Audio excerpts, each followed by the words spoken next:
Khawar point میں خوش آمدید. چلو آپ ساتھ چلتے ہیں. بائے شمسہ اقبال.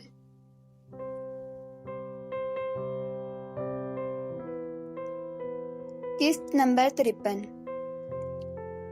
ہادی نے کچھ کہنے کے لیے لب کھولے ہی تھے کہ اس کا موبائل بج اٹھا.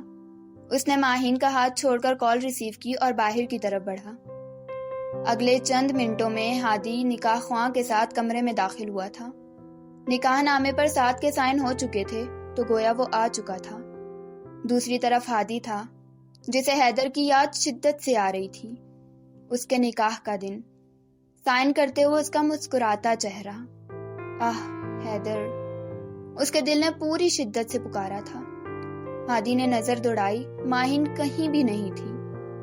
کمرے سے باہر نظر پڑی تو وہ زرد چہرہ لیے ارد گرد سے بیگانہ دوپٹے سے بے نیاز روتی ہوئی ایک طرف جا رہی تھی. وہ ساتھ سے نہیں ملی تھی، وہ اس کی آمد سے انجان تھی. تو کیا وہ خوف زدہ تھی؟ ہادی نے اسے اوجھل ہوتے دیکھا تو پھر نظر کپکپاتے ہاتھوں سے پین تھامے بیٹھی دعا پر پڑی. اس نے دعا کے سر پر ہاتھ پھیرا.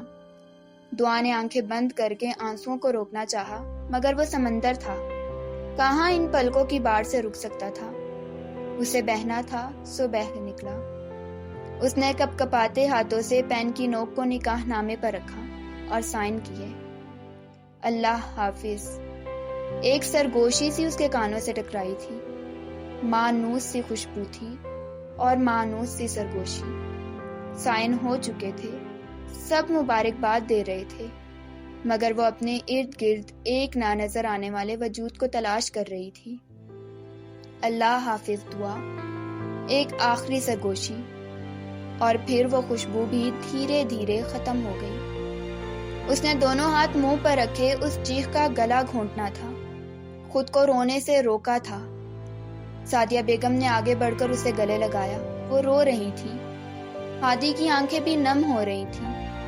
راشدہ بیگم بھی سسک رہی تھی. ہر آنکھ اشک بار تھی، ہر دل اداس تھا، ہر شخص غمگین تھا. ہادی اب باہر کی جانب بڑھا تھا. وہ ماہی کو ڈھونڈ رہا تھا.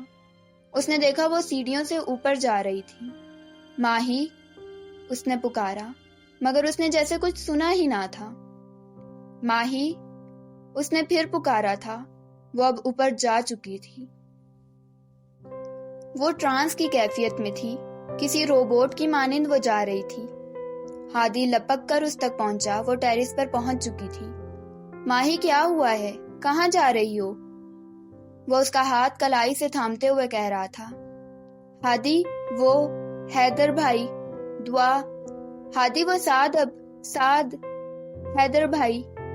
وہ جانے کیا بول رہی تھی. آنسوؤں سے بھیگا چہرہ لیا وہ اپنے حواسوں میں نہیں لگ رہی تھی. ماہی، سعد آ چکا ہے، نکاح ہو چکا ہے، سب ٹھیک ہے. ہادی دونوں ہاتھوں میں اس کے ٹھنڈے ہوتے ہاتھ تھامے کھڑا اسے اس کیفیت سے باہر نکالنا چاہ رہا تھا. وہ فون، وہ حیدر بھائی، سعد آ گیا ہے نا؟ وہ بے یقین تھی اب بھی. ہادی نے دکھ سے اسے دیکھا. وہ دوپٹے سے بے نیاز کھڑی تھی. اس نے اپنا کوٹ اتار کر اس کے کندھوں پر پھیلایا اور پھر ہاتھ بڑھا کر اس سے اپنے ساتھ لگا لیا. سب ٹھیک ہے ماہی، کوئی فون نہیں آیا، سعد آ گیا ہے، نکاح ہو گیا ہے. ہادی اس کے بالوں پر ہاتھ پھیر رہا تھا. ہادی، میرے حیدر بھائی. وہ سسک رہی تھی. ہادی کا اپنا دل بوجھل ہو رہا تھا. سب ٹھیک ہے، تم چل کر دعا کے پاس رکو، اسے تمہاری ضرورت ہے. اس نے ماہین کی پیشانی پر اپنے پیار کی مہر ضبط کرنے کے بعد اس کا ہاتھ تھامتے ہوئے کہا. ماہین نے آنسو پوچھے اور دعا کی طرف چل دی. نہایت سادگی کے ساتھ چند ایک قریبی رشتہ داروں کی موجودگی میں ہی ماہین اور دعا کو رخصت کر کے اپنے سسرال آ گئی تھی. راشدہ بیگم نے کھلے دل سے ان کا استقبال کیا تھا. چند چھوٹی چھوٹی رسموں کے بعد دونوں کو ان کے کمروں میں پہنچا دیا گیا تھا. ماہین عجیب سی کیفیت میں گھری تھی. ہتھیلیاں بار بار بھیگ رہی تھی اور دل کی حالت ہی عجیب تھی. دروازے پر دستک دے کر جب ہادی کے قدموں کی آواز اسے سنائی دی تو اس کا جھکا سر مزید جھک گیا.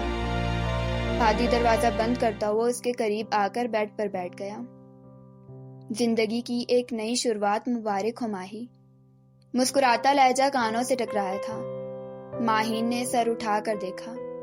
ہادی اسے ہی دیکھ رہا تھا۔ اس نے ہاتھ بڑھا کر ماہین کا ہاتھ تھاما۔ بہت پیاری لگ رہی ہو۔ اس نے ایک خوبصورت سا بریسلٹ اس کی کلائی میں پہنایا تھا۔ تھینک یو، اس نے آہستہ سی آواز میں کہا۔ ہادی بمشکل سن سکا۔ صرف تھینک یو؟ میرا گفٹ کہاں ہے؟ وہ دونوں ہاتھ سر کے پیچھے رکھتے ہوئے وہیں نیم دراز ہوتے ہوئے اس سے پوچھ رہا تھا۔ اس کے لہجے سے شرارت ٹپک رہی تھی۔ ماہین کے کان کی لوئیں تک سرخ ہو چکی تھی۔ اتنا مت شرماؤ ماہی، چہرہ لال انار لگ رہا ہے۔ ہادی ہنسا تھا۔ ہادی پلیز، وہ منمنائی، میرا نام لیتی رہا کرو ماہی۔ مجھے اپنا نام اس وقت خوبصورت لگتا ہے جب تمہارے منہ سے سنتا ہوں۔ ماہین مسکرا دی۔ مسکراتی رہا کرو، اچھی لگتی ہو، کئی بار کا بولا گیا جملہ۔ وہ اب اس کا ہاتھ تھام کر اس کی کلائی میں موجود چوڑیوں کو چھیڑ رہا تھا۔ محبت کیا ہوتی ہے ماہی؟ یہ مجھے تم سے محبت کے بعد پتہ لگا ہے۔ میں خوش ہوں کہ میری محبت اللہ کی نظر میں اتنی پاکیزہ ہے کہ اللہ نے اسے نکاح جیسے پاکیزہ اور اپنے پسندیدہ رشتے کا نام دیا ہے۔ میں چاہوں گا اس نئی زندگی کی شروعات ہم اس امید پر کریں کہ آنے والے ہر پل میں ہماری محبت مزید بڑھے گی۔ ایک دوسرے پر اعتماد کرتے ہوئے ہم زندگی کے اس سفر پر ساری زندگی ساتھ چلیں گے۔ بے اعتباری کی دھول سے کبھی دل کو میلا نہیں کریں گے۔ ہادی نے اس کا ہاتھ اپنے ہاتھ میں لیتے ہوئے کہا۔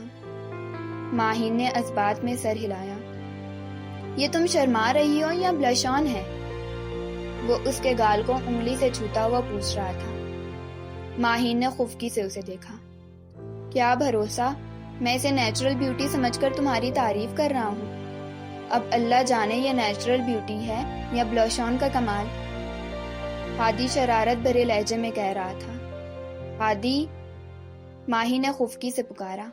میں چاہتا ہوں تم ایسے ہی میرا نام پکارتی رہو، وہ مسکراتے ہوئے کہہ رہا تھا۔ دعا بیک گراؤنڈ سے ٹیک لگائے بیٹھی تھی۔ سرخ جوڑے میں ملبوس چہرے پر اذیت کے آثار لیے وہ آنکھیں موندے بیٹھی تھی۔ دروازے پر آہٹ ہوئی، وہ اٹھ بیٹھی۔ سعد اندر داخل ہوا۔ کوٹ اتار کر صوفے پر ڈالا اور جوتے اتار کر بیڈ کے پاس جا کھڑا ہوا۔ دعا، اس نے پکارا۔ دعا نے سر اٹھا کر اسے دیکھا اور اس کی طرف ہی دیکھ رہا تھا۔ وہ نظریں جھکا گئی۔ وہ واقعی بہت خوبصورت لگ رہی تھی، یا شاید سعد کو ایسا محسوس ہو رہا تھا، یا شاید یہ اس رشتے کا اثر تھا جو ان دونوں کے درمیان قائم ہو چکا تھا۔ اٹھ کر چینج کر آؤ، تم تھک گئی ہوگی، وہ اپنائیت سے بولا تھا۔ دعا نے تشکر بھری نظروں سے اسے دیکھا۔ وہ واقعی تھک گئی تھی اور اٹھ کر چینج کرنے چلی گئی۔ چینج کر کے آنے کے بعد وہ بیڈ کے کنارے پر ٹک گئی۔ ساتھ تکیے سے ٹیک لگائے بیڈ پر نیم دراز تھا۔ یہ گفٹ ہے تمہارے لیے، مما نے کہا تھا میں خرید لوں، کل اسی کی وجہ سے تھوڑا لیٹ ہو گیا تھا۔ وہ ایک کیس اس کی طرف بڑھاتے ہوئے بولا۔ دعا نے ایک نظر وہ کیس دیکھا، پھر سعد کو۔ جب رشتہ قائم ہو چکا ہے دعا، تو نبھانا تو ہے نا؟ اس نے دل میں سوچا اور کیس تھام لیا۔ ایک خوبصورت سا نیکلس موجود تھا اس میں ہیرے جڑے تھے، اور آگے کو آ کر ان میں ایک بڑا سا آنسو کی شکل میں موجود ہیرا جڑا تھا۔ وہ بہت خوبصورت تھا۔ یہ بہت پیارا ہے، وہ اس پر ہاتھ پھیرتے ہوئے بولی تھی۔ Beauty lies in the eyes of beholder, وہ مسکراتے ہوئے بولا تھا۔ پر یہ ابھی اتنا پیارا نہیں لگ رہا، سعد نے اس کیس کی طرف دیکھتے ہوئے کہا۔ دعا نے سوالیہ نظروں سے اس کی جانب دیکھا۔ سعد ذرا سا اٹھا، ہاتھ بڑھا کر وہ نیکلس لیا اور پھر دعا سے پوچھنے لگا، کین آئی؟ دعا نے بنا کچھ کہے نظریں جھکا لی۔ اٹس اوکے دعا، تم خود پہن لو، وہ مسکراتے ہوئے کہہ رہا تھا۔ دعا نے ہاتھ بڑھا کر نیکلس لیا اور خود پہننے لگی۔ نیکلس کی ہک اس سے بند نہیں ہو رہی تھی۔ اب کے ساتھ اس کے قریب ہوا، بنا کچھ کہے اس نے ہاتھ بڑھا کر نیکلس اسے پہنایا۔ دعا کا دل ایک پل کو تھما تھا۔ اب یہ پیارا لگ رہا ہے۔ سعد دوبارہ سے نیم دراز ہو گیا تھا۔ دعا کی رکی ہوئی سانس بحال ہوئی تھی۔ دعا کے ہاتھوں کی لرزش اس سے چھپی ہوئی نہیں تھی۔ اس نے گہری سانس بھری۔ دعا، سعد نے اسے پکارا۔ دعا نے دیکھا اس کی نظریں سامنے دیوار پر لگی پینٹنگ پر جمی ہیں۔ میں جانتا ہوں جن حالات میں یہ شادی ہوئی ہے، ایسی صورتحال میں ان حالات کو سمجھنے اور ان کو قبول کرنے کے لیے تمہیں کچھ وقت چاہیے، وہ ہموار لہجے میں کہہ رہا تھا۔ دعا سانس روکے اسے سن رہی تھی، نہ جانے وہ کیا کہنے جا رہا تھا۔ ایسے میں تم جتنا وقت لینا چاہتی ہو لے سکتی ہو۔ اس کی اگلی بات پر دعا کی رکی سانس بحال ہوئی تھی۔ مگر ایک بات یاد رکھنا دعا، مجھ پر ہمیشہ اعتماد کرنا۔ چاہے مجھ سے محبت مت کرنا، چاہے تو نفرت کرنا، مگر مجھ پر اعتماد کرنا۔ اور کچھ نہ صحیح ایک دوست ہی سمجھ کر تم مجھ پر یقین کر سکتی ہو۔ کچھ بھی کہنا ہو، کبھی بھی، تو جھجکنا مت۔ تمہارا حق ہے مجھ پر، میری ہر چیز پر۔ وہ نرمی سے اسے اعتماد میں لے رہا تھا۔ وہ اس کے بکھرے وجود کو سمیٹ رہا تھا۔ تم کبھی یہ مت سمجھنا کہ میں تمہیں غلط سمجھوں گا یا کچھ کہہ دوں گا۔ میری زندگی میں تم سے پہلے کوئی لڑکی اس طرح نہیں آئی کہ میں اس سے محبت کا دعویٰ کرتا، مگر مجھے یقین ہے اس رشتے کی روز سے مجھے تم سے محبت ہو ہی جائے گی۔ تم ظرف اور محبت کے معاملے میں مجھے کبھی کسی صورت کم نہ پاؤ گی دعا۔ تم اگر ہنسنا چاہو، اپنی خوشی، اپنی مسکراہٹ میرے ساتھ شیئر کرنا چاہو تو میں حاضر ہوں، اور اگر کبھی حیدر بھائی کو یاد کر کے رونا چاہو تو بھی میرا کندھا حاضر ہے دعا۔ وہ اب کے اس کی طرف دیکھتے ہوئے کہہ رہا تھا۔ اب یہاں دعا کا ضبط جواب دے گیا۔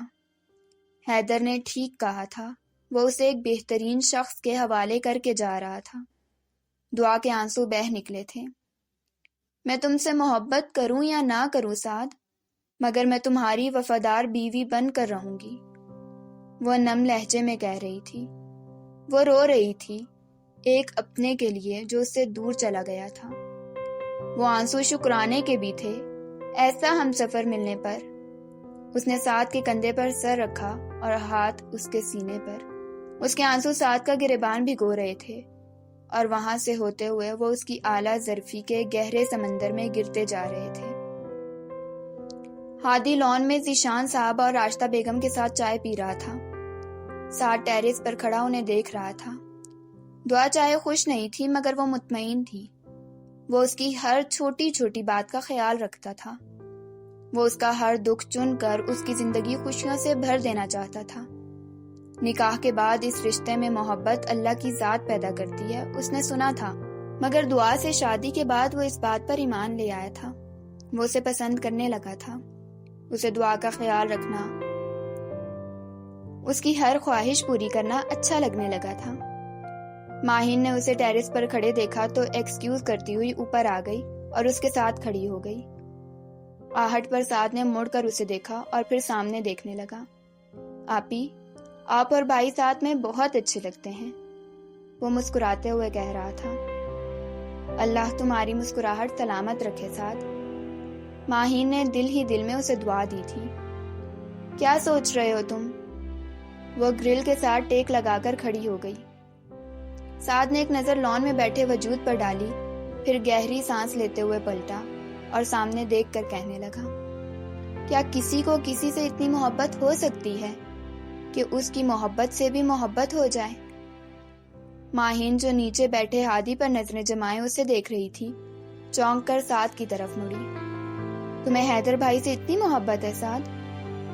وہ اس کی طرف دیکھتے ہوئے پوچھ رہی تھی۔ اس سے بھی کہیں زیادہ، مجھے ان سے زیادہ کوئی شخص پیارا نہیں ہے، وہ اداس سی مسکراہٹ کے ساتھ بولا۔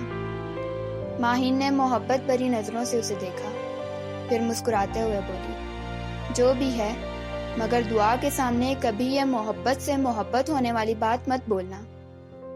ماہین نے گویا وارننگ دی تھی۔ کیوں؟ وہ حیرت سے پوچھ رہا تھا۔ کیونکہ دعا کو ناولز پڑھنے کا جنون ہے، اور وہ جانتی ہے کہ یہ ایک ناول کا ڈائیلاگ ہے۔ سعد نے اسے دیکھا۔ بیڑا غرق ہو ان ناولز والوں کا، میری اصلی والی فیلنگز بھی جن کی وجہ سے ڈائیلاگ بن گئی ہیں۔ وہ منہ پھلاتے ہوئے کہہ رہا تھا۔ ماہین ہنسی تھی۔ اس کی ہنسی کی آواز پر لان میں بیٹھے سب گھر والوں نے انہیں دیکھا تھا۔